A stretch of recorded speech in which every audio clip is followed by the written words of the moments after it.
Salam əziz izləyicilərimiz və dəyərli şagirdlərimiz, kanalımıza xoş gəlmisiniz. Bu gün biz sizinlə ismin əsas xüsusiyyətlərindən biri olan ismin hallanmasına nəzər yetirəcəyik. Demək, gəlin baxaq görə ismin hallanması nəyə deyilir? İsim cümlədə başqa sözlərlə əlaqəyə girmək üçün dəyişir. Yəni başqa sözlərə uyğunlaşması üçün isimlər müxtəlif formalara girməlidir, müxtəlif şəkilcilər qəbul etməlidir. Həmin bu şəkilcələrin qəbul etməsi, bu cür dəyişməsi ismin hallanması deyilir. İsmin 6 halı var.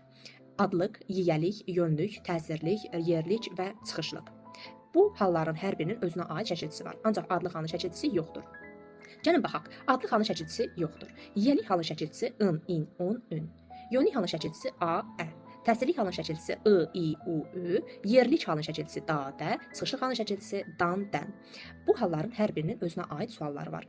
İsmin sualları həmin bu şəkilçiləri qəbul edərək hal suallarına çevrilir. İsmin sualları hansılar idi? Kim, nə, hara.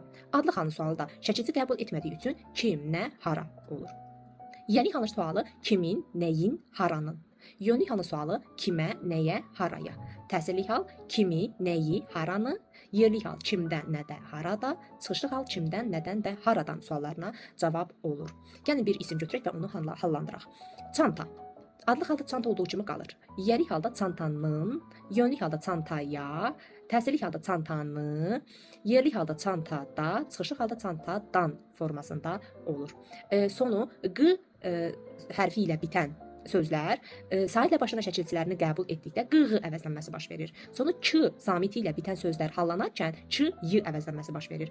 Sonu saitlə bitən, məsələn çanta sözü kimi, saitlə bitən sözlər isə hallanarkən bitişdirici samitlərdən istifadə olunur. Bitişdirici samitlər n, s, y-dır. Bunlardan biri hallanarkən istifadə olunur. Demək, əziz şagirdlərimiz, biz bu gün sizinlə ismin hallanmasına nəzər yetirdik. Bu ismin ən vacib xüsusiyyətlərdən biridir. Növbəti videolarımızda digər nitq hissələrinə baxacağıq. Baxdığınız üçün çox sağ olun. Növbəti videolarımızda görüşmək üzrə. Sağ olun.